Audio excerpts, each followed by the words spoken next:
Hello and welcome to Esther's classes. आज जो topic हम पढ़ने वाले हैं वो है myasthenia gravis. Myasthenia gravis myasthenia gravis basically means muscle weakness. Myasthenia gravis का बेसिक मतलब होता है मसल वीकनेस, मतलब बॉडी के मसल्स में वीकनेस आ जाती है। ये एक ऑटो इम्यून कंडीशन है जो कि वॉलेंटरी मोटर मसल्स को अफेक्ट करता है।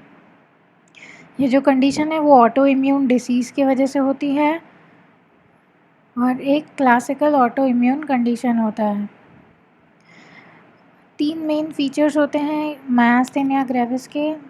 फर्स्ट है मसल वीकनेस होती है जो कि रेस्ट से इम्प्रूव होती है, और जितनी एक्टिविटी बढ़ती जाएगी उतनी कंडीशन वर्स होती जाती है, मतलब और ज़्यादा मसल वीकनेस होता जाता है।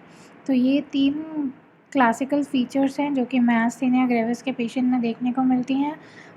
मसल वीकनेस होती है जो कि रेस्ट के साथ इम्प्रूव हो जाती है और एक्टिविटी के साथ और वर्स होती जाती है। फिर इसको समझने के लिए हम इसकी पैथोफिजियोलॉजी को समझेंगे कि होता कैसे है, कैसे ऑटो इम्यून कंडीशन मसल्स को अफेक्ट करती हैं और कैसे मसल वीकनेस होता है। तो इसके लिए हम न्यूरोमस्कुलर जंक्शन का एक डायग्राम देखेंगे। तो मान लीजिए ये एक नर्व एंडिंग है और एक्सॉन टर्मिनल है और ये मसल है। So this is axon terminal and this is muscle. और अब इन नर्व एंडिंग्स पे ये सिनेप्टिक वेसिकल्स हैं जो कि न्यूरोट्रांसमीटर कैरी करी हुई हैं, और ये मसल्स के ऊपर यहाँ पर कुछ रिसेप्टर्स हैं। These are known as acetyl choline receptors. ये जो एक्सॉन टर्मिनल्स न्यूरोट्रांसमीटर रिलीज़ करेंगी, ये एसिटाइल कोलिन रिसेप्टर्स उन्हें रिसीव करेंगी। तो जो ये सिनेप्टिक वेसल्स न्यूरोट्रांसमीटर रिलीज़ करेंगी, ये न्यूरोट्रांसमीटर का नाम है एसिटाइल कोलिन। और ये जो पूरा जो जंक्शन है, मतलब ये जो डायग्राम मैंने बनाया है वो है न्यूरोमस्कुलर जंक्शन। न्यूरोमस्कुलर जंक्शन मतलब न्यूरॉन और मसल के बीच का स्पेस जहाँ पर ये पूरी एक्टिविटी हो रही है, that is known as neuromuscular junction. फिर मसल्स में कुछ प्रोटीन्स होते हैं जो कि ये रिसेप्टर्स बनाने में हेल्प करते हैं, that is known as muscle specific kinase और LRP4 प्रोटीन।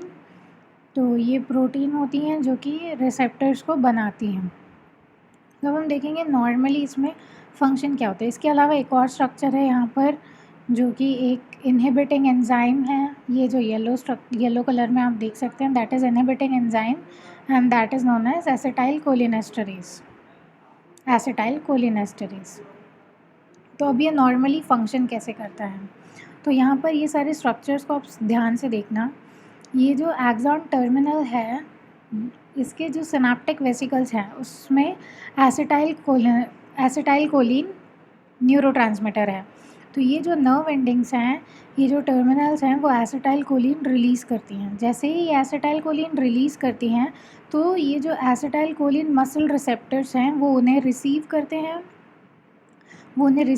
हैं और इन्फॉर्मेशन मसल को पास करते हैं, जिसकी वजह से हमारी बॉडी में मोटर एक्टिविटी होती है। अगर हम आई ब्लिंक करते हैं, अगर हम अपने हाथ पैर को मूव कर सकते हैं, अगर हम अपनी एक्सट्रीमिटीज़ को मूव करके कोई एक्टिविटी कर सकते हैं, रनिंग करते हैं, वॉकिंग करते हैं, जो भी करते हैं, कोई भी मसल मूवमेंट जो होता है, कोई भी मोटर एक्टिविटी जो हम करते हैं, वो इसी वजह से करते हैं कि ये एसिटाइल कोलिन जो एक्सॉन टर्मिनल रिलीज़ कर रही है उसे हमारे मसल्स रिसीव करते हैं with the help of acetyl choline receptors, और फिर उसके अकॉर्डिंग एक्टिविटी करते हैं। पर अब और फिर उसके बाद अब यहाँ पर हमने ये सारी चीज़ों का फंक्शन देख लिया है, पर ये एसिटाइल कोलिनेस्टरेज क्या करते हैं ये याद रखना बहुत इम्पॉर्टेंट है, क्योंकि आगे जाके जब हम ट्रीटमेंट डिस्कस करेंगे तो ये बहुत इम्पॉर्टेंट पॉइंट है। तो एसिटाइल कोलिनेस्टरेज ये एक एंजाइम है जो कि एक्स्ट्रा एसिटाइल कोलिन जो जो मसल्स के रिसीव करने के बाद बच जाती हैं उनका ब्रेक डाउन करते हैं ताकि ओवर एक्टिविटी या कोई एबनॉर्मेलिटी ना हो। तो ये एसिटाइल कोलिनेस्टरेज का काम होता है। ये एक इनहिबिटिंग एंजाइम होती है जो कि एसिटाइलकोलिन न्यूरोट्रांसमीटर को ब्रेक डाउन करती है। अब ऑटो इम्यून कंडीशन में क्या होता है, मान लीजिए ये हमारे बी सेल्स हैं जो कि एंटीबॉडीज़ प्रोड्यूस कर रहे हैं। ये जो एंटीबॉडी प्रोड्यूस करेंगे ये फर्स्ट एंटीबॉडी है जो कि 80 to 90% केसेस के लिए रिस्पॉन्सिबल होते हैं मायस्थेनिया ग्रेविस के लिए, that is ACH receptor antibodies, acetyl choline receptor antibodies. तो ये किसको अटैक करेंगी, नेम इटसेल्फ सजेस्ट, ये एसिटाइल कोलिन रिसेप्टर्स को अटैक करेंगे। तो ये बी सेल्स इनके खिलाफ एंटीबॉडी बनाते हैं। ये जो ग्रीन कलर का स्ट्रक्चर आप देख रहे हैं जो बी सेल्स ने बनाया है एरोहेड जैसा, वो है एंटीबॉडी। ये एंटीबॉडी क्या करते हैं, जाके रिसेप्टर्स के ऊपर बाइंड कर जाते हैं। ये रिसेप्टर्स नॉर्मली न्यूरोट्रांसमीटर्स, ये जो रेड कलर के छोटे छोटे न्यूरोट्रांसमीटर्स आप देख सकते हैं, उसके साथ ये बाइंड करती हैं। पर क्या हो रहा है यहाँ पर, कुछ एसिटाइल कोलिन रिसेप्टर्स को किसके साथ बाइंड हो गई हैं, एंटीबॉडीज़ के साथ बाइंड हो गई हैं जो कि बी सेल्स ने बनाया है। ये है एसिटाइल कोलिन रिसेप्टर एंटीबॉडीज़। ये एंटीबॉडीज़ इनको ब्लॉक कर देंगी और अब बहुत कम रिसेप्टर्स बचे हैं जो कि एसिटाइल कोलिन को रिसीव करके मसल तक पहुंचाएंगे। As a result muscle weakness होता है। फिर इसके अलावा दो और एंटीबॉडीज़ हैं, that is MuSK antibodies and LRP4 antibodies. तो ये जो मस्क एंटीबॉडीज़ हैं that is muscle specific kinase and LRP4, ये वो प्रोटीन हैं जो ये रिसेप्टर्स बनाती हैं, that is acetyl choline receptors. तो जब मस्क एंटीबॉडीज़ और LRP4 एंटीबॉडीज़ रिलीज़ होती हैं तो ये जो प्रोटीन है, ये जो प्रोटीन स्ट्रक्चर आप देख रहे हैं मसल में जो स्क्वायर शेप्ड यहाँ पर मैंने मेंशन किए हैं, तो ये जो प्रोटीन्स हैं ये मस्क और LRP4 प्रोटीन्स हैं। तो जब ये प्रोटीन्स के खिलाफ एंटीबॉडीज़ बी सेल्स बनाता है तो बी सेल्स क्या करते हैं, ये एंटीबॉडीज़ क्या करते हैं, मस्क और LRP4 प्रोटीन को डिस्ट्रॉय कर देते हैं।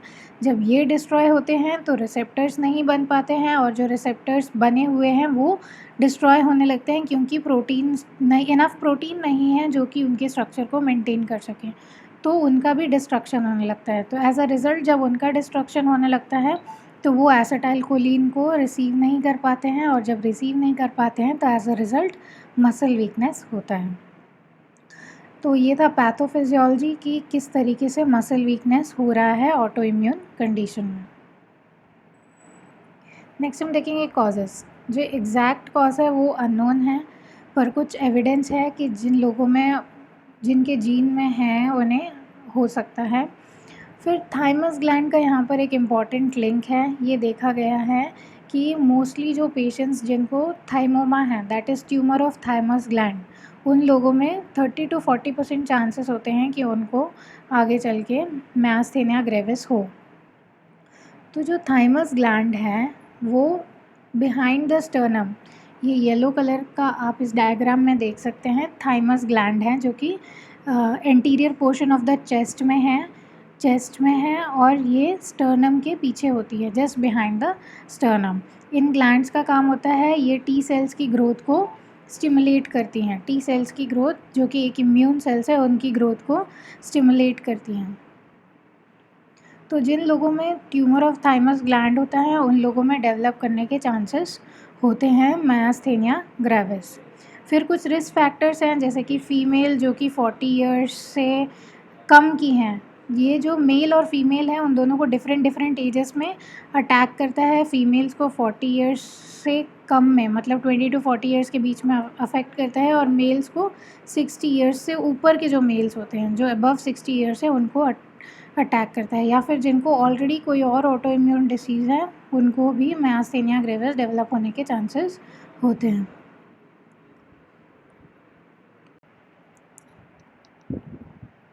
फिर नेक्स्ट हम देखेंगे सिम्टम्स। जब मसल वीकनेस हो रहा है या ऑटो मायस्थेनिया ग्रेविस के कंडीशन में हमें क्या क्या सिम्टम्स देखने को मिलते हैं।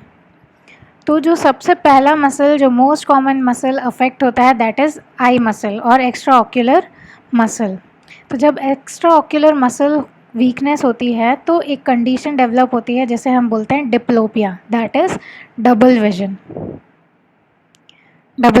इस इमेज में जैसे कि आप देख सकते हैं डबल विजन देखने को मिल रहा है। फिर नेक्स्ट है आईलिड मसल वीकनेस। अगर आईलिड मसल वीकनेस होगा तो ड्रूपिंग ऑफ आईलिड्स होगी which is known as ptosis.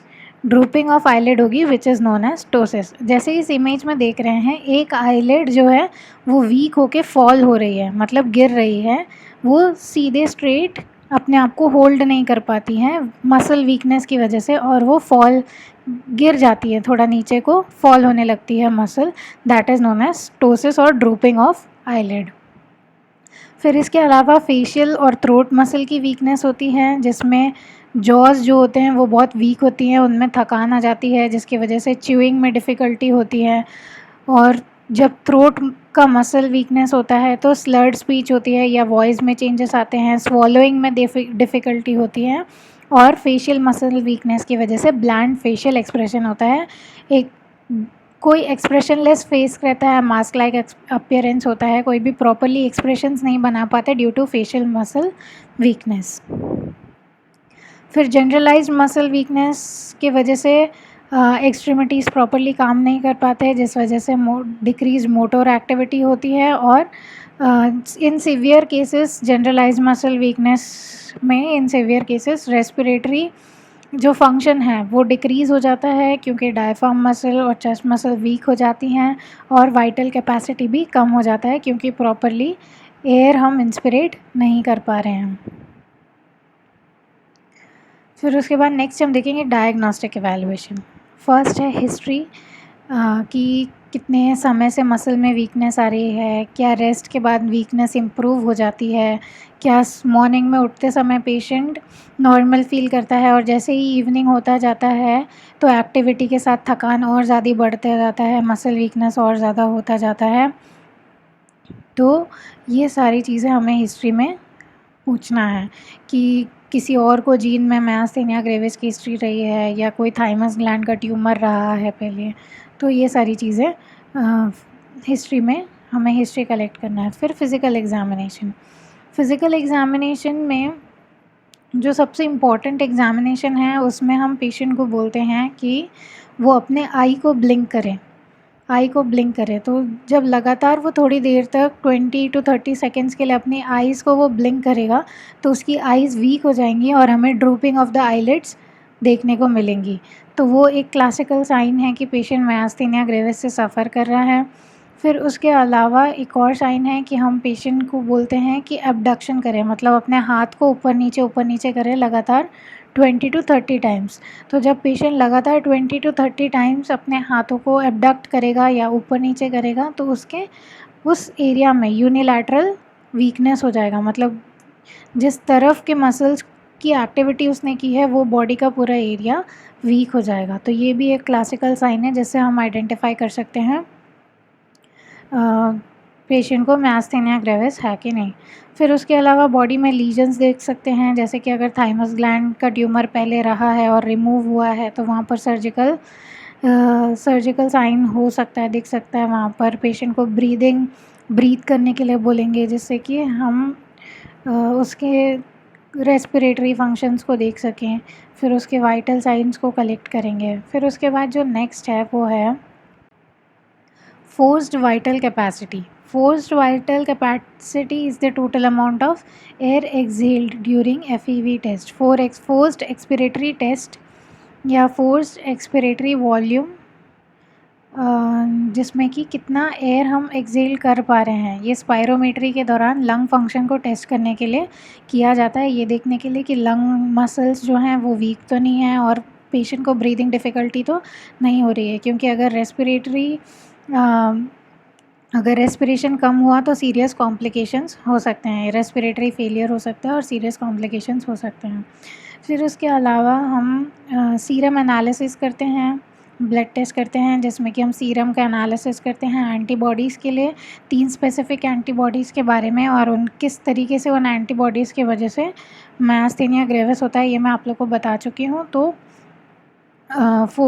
तो सीरम एनालिसिस में हम उन एंटीबॉडीज़ को आइडेंटिफाई करते हैं। सीटी स्कैन और एमआरआई करते हैं कोई और ट्यूमर को देखने के लिए, स्पेशली थाइमस ग्लैंड का ट्यूमर है कि नहीं उसको देख करने के लिए करते हैं। फिर उसके बाद एड्रोफोनियम टेस्ट होता है और आइसपैक टेस्ट होता है। आइसपैक टेस्ट में क्या करते हैं, अगर ड्रूपिंग ऑफ आईलिड्स हमें फिज़िकल एग्जामिनेशन के दौरान देखने को मिलती है तो हम आईलिड्स के ऊपर आइस पैक का कंप्रेशन करते हैं और आइस पैक मसाज देते हैं। तो उससे क्या होता है कि मसल्स रिलैक्स होती हैं और फिर उसके बाद पेशेंट एक टेम्पररी रिलीफ मिलता है और वो अपने आइज़ को दोबारा से ब्लिंक कर सकता है या उसको स्टेडीली होल्ड कर सकता है। तो ये एक साइन है जो कि इंडिकेट करता है कि yes patient is suffering from myasthenia gravis. Now what is edrophonium test? Edrophonium test, इसे टेंसलॉन टेस्ट भी बोलते हैं। ये मायस्थेनिया ग्रेविस को कोलिनर्जिक क्राइसिस से डिफरेंशिएट करता है। Now what is cholinergic crisis? Cholinergic crisis क्या होता है? तो जो पेशेंट्स मायस्थेनिया ग्रेविस से डायग्नोस हो चुके हैं उन्हें मेडिकेशंस दिए जाते हैं। तो उन्हें हम एसिटाइल कोलिनेस्ट्रेज की मेडिकेशंस देते हैं जो कि क्या करती हैं, ब्रेकडाउन को रोक देती हैं ताकि ज़्यादा से ज़्यादा जितनी भी कम रिसेप्टर्स बचे हैं उन्हें ज़्यादा से ज़्यादा अमाउंट में न्यूरोट्रांसमीटर एसिटाइल कोलिन अवेलेबल रहे, रेडिली अवेलेबल रहे, जिससे कि वो उनको ले सकें, उनको रिसीव कर सकें और फिर मसल वीकनेस कम हो या ना हो। तो ये एक टेम्पररी रिलीफ देता है।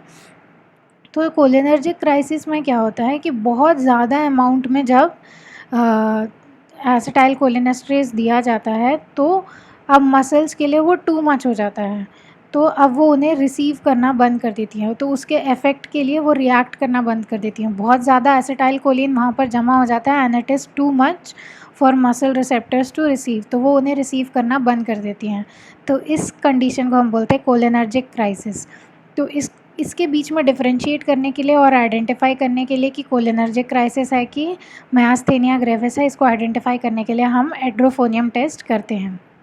एड्रोफोनियम टेस्ट में क्या होता है, एड्रोफोनियम एक एसिटाइल एंटीकोलिनेस्ट्रेज इनहिबिटर होता है, तो इसको हम इंजेक्ट करते हैं। तो ये क्या करता है, अगर ये एसिटाइल कोलिनेस्ट्रेज एंजाइम की एक्टिविटी को ब्लॉक कर देता है तो मसल वीकनेस क्या होती हैं, वो कम हो जाती हैं। ये एक एसिटाइल कोलिनेस्ट्रिक इन्हिबिटर है, मसल वीकनेस कम हो जाती है। अब अगर एड्रोफोनियम के इंजेक्ट करने के बाद टेम्पररीली मसल वीकनेस कम हो रही है और पेशेंट एनर्जेटिक फील कर रहा है, बेटर फील कर रहा है, तो हम ये समझ सकते हैं कि मायस्थेनिया ग्रेविस है। पर अगर इसका भी कोई इफ़ेक्ट नहीं होता है तो ये समझ सकते हैं कि कोलिनर्जिक क्राइसिस है। तो एड्रोफोनियम को इंजेक्ट करने से या एड्रोफोनियम टेस्ट में हम एड्रोफोनियम देते हैं पेशेंट को, तो उसके इंजेक्ट करने के बाद टेम्पररी रिलीफ मिलता है from muscle weakness which indicates myasthenia gravis. फिर नेक्स्ट हम देखेंगे ट्रीटमेंट में हम एसिटाइल कोलिनेस्ट्रेज इनहिबिटर्स देते हैं, पायरिडोस्टिग्मीन और नियोस्टिग्मीन। ये जो दो एसिटाइल कोलिनेस्ट्रेज इनहिबिटर्स हैं वो मोस्ट कॉमनली यूज़ किए जाते हैं ट्रीटमेंट में। ये जो एसिटाइल कोलिनेस्ट्रेज एंजाइम है इनके फंक्शन को ब्लॉक करते हैं और मसल वीकनेस से रिलीव करते हैं या मसल वीकनेस को रिड्यूस करते हैं। फिर इम्यूनोसप्रेसेंट्स देते हैं, स्टेरॉइड्स दे सकते हैं या एज़ाथियोप्रिन दे सकते हैं एज एन इम्यूनोसप्रेसेंट्स जो होते हैं वो जो ऑटो इम्यून कंडीशंस हैं, जो ओवर एक्टिव इम्यून सेल्स हैं उनके फंक्शंस को ब्लॉक करते हैं, जिसकी वजह से वो और एंटीबॉडीज़ प्रोड्यूस ना करें और मसल वीकनेस कम हो सके। फिर उसके बाद थाइमेक्टमी ये देखा गया है कि जो थाइमस का रिमूवल है, क्योंकि वो टी सेल्स के डेवलपमेंट को या टी सेल्स के प्रोडक्शन को स्टिमुलेट करता है, तो जो थाइमस ग्लैंड का रिमूवल है वो इस ट्रीटमेंट में हेल्प करता है। एग्जैक्ट मैकेनिज़्म अभी तक अननोन है, बट जो थाइमस ग्लैंड का रिमूवल है वो ट्रीटमेंट में हेल्प करता है। फिर अगर इन तीनों से भी नहीं हो रहा है तो मोनोक्लोनल एंटीबॉडीज़ जैसे कि राइटक्सिमैब, इससे ट्रीट किया जाता है। मोनोक्लोनल एंटीबॉडीज़ क्लोन्स होते हैं जो कि लेबोरेटरी प्रिपेयर्ड एंटीबॉडीज़ होते हैं। ये एंटीबॉडीज़ क्लोन्स होते हैं और ये एक्चुअल इम्यून सेल्स के एंटीबॉडीज़ की तरह जाकर उनसे बाइंड करते हैं और एक्चुअल एंटीबॉडीज़ के फंक्शन को होने से रोकते हैं। तो ये भी हेल्प करता है ट्रीटमेंट में। अगर ये एसिटाइल कोलिनेस्ट्रेज इनहिबिटर्स, इम्यूनोसप्रेसेंट्स और थाइमेक्टमी से भी ट्रीटमेंट में इम्प्रूवमेंट नहीं आता है तो मोनोक्लोनल एंटीबॉडीज़ का यूज़ किया जाता है। फिर नेक्स्ट हम देखेंगे कॉम्प्लिकेशन जैसा मैंने पहले ही बताया था वीडियो में कि मोस्ट इम्पॉर्टेंट जो कॉम्प्लिकेशन है जो कि डेथ को लीड कर सकता है दैट इज़ रेस्पिरेटरी फेलियर्स। अगर जनरलाइज मसल वीकनेस हो रही है तो रेस्पिरेटरी फेलियर हो सकता है, जैसे बाईपैप से या वेंटिलेशन, इंट्यूबेशन और वेंटिलेटर के थ्रू ट्रीट किया जा सकता है, जैसे कि आर्टिफिशियल मैकेनिकल वेंटिलेशन दी जाती है। ये जो इमेज आप देख रहे हैं ये नॉन इन्वेजिव वेंटिलेशन है, मैकेनिकल वेंटिलेशन है, जिसे हम बाईपैप वेंटिलेटर बोलते हैं। और फिर ये जो इमेज आप देख रहे हैं ये है इंट्यूबेशन और इंट्यूबेशन वेंटिलेटर। इसमें हम एंडोट्रेकियल ट्यूब पेशेंट के माउथ के through down the throat insert किया जाता है। तो जो भी एयर पेशेंट ब्रीथ आउट करता है that is taken away and then is blown by warming और moistening the air with the help of humidifier, और वेंटिलेटर कनेक्ट किया जाता है ताकि उसको मैकेनिकल वेंटिलेशन प्रोवाइड किया जा सके और वेंटिलेशन के सपोर्ट में रखा जा सके ताकि रेस्पिरेटरी फेलियर को ट्रीट किया जा सके। So this was all about myasthenia gravis. Myasthenia gravis is muscle weakness जो कि रेस्ट के साथ इम्प्रूव होता है और एक्टिविटी के साथ वर्स होता है, और ये वॉलेंटरी मोटर मसल्स को ही इफ़ेक्ट करता है and is cause due to autoimmune condition और ऑटो इम्यून डिसीज़।